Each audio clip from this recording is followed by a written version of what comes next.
Good evening. The coronavirus is the biggest threat this country has faced for decades, and this country is not alone. All over the world, we're seeing the devastating impact of this invisible killer. And so tonight, I want to update you on the latest steps we're taking to fight the disease and what you can do to help.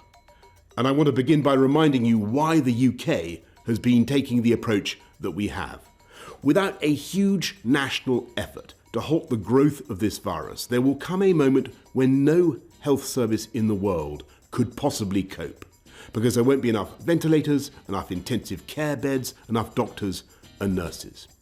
And as we've seen elsewhere in other countries that also have fantastic healthcare systems, that is the moment of real danger.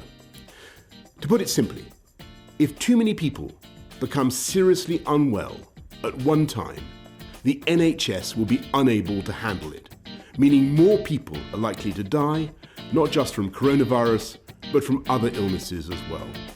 So it's vital to slow the spread of the disease, because that is the way we reduce the number of people needing hospital treatment at any one time, so we can protect the NHS's ability to cope and save more lives. And that's why we've been asking people to stay at home during this pandemic.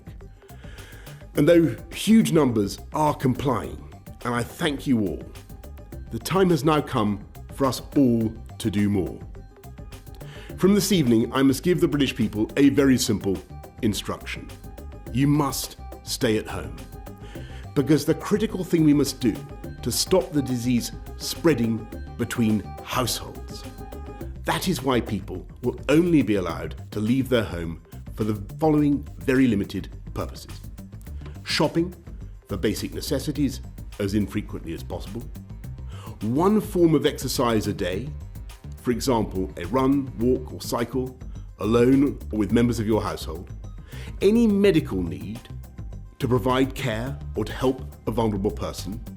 And travelling to and from work, but only where this is absolutely necessary and cannot be done from home. That's all. These are the only reasons you should leave your home. You should not be meeting friends. If your friends ask you to meet, you should say no.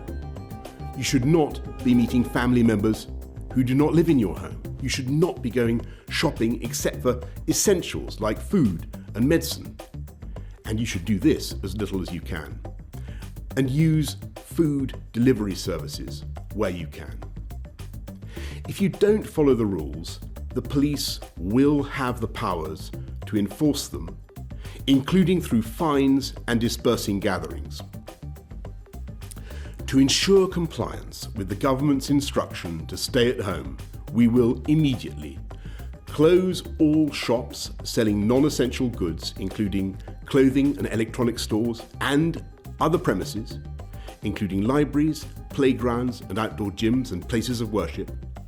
We'll stop all gatherings of more than 2 people in public, excluding people you live with.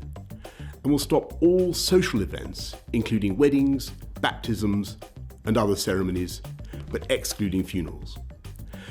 Parks will remain open for exercise, but gatherings will be dispersed.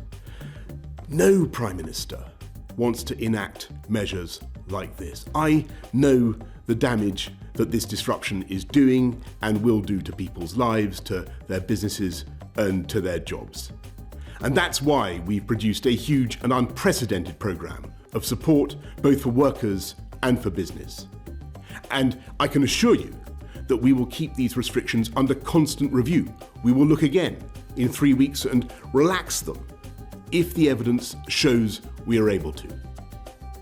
But at present, there are just no easy options. The way ahead is hard, and it is still true that many lives will, sadly, be lost. And yet it is also true that there is a clear way through. Day by day, we are strengthening our amazing NHS with 7,500 former clinicians now coming back to the service. With the time you buy by simply staying at home, we are increasing our stocks of equipment. We are accelerating our search for treatments. We're pioneering work on a vaccine. And we are buying millions of testing kits that will enable us to turn the tide on this invisible killer. And I know that as they have in the past, so many times, the people of this country will rise to that challenge, and we will come through it stronger than ever. We will beat the coronavirus, and we will beat it together. And therefore, I urge you, at this moment of national emergency, to stay at home, protect our NHS, and save lives. Thank you. Nice to be in orbit.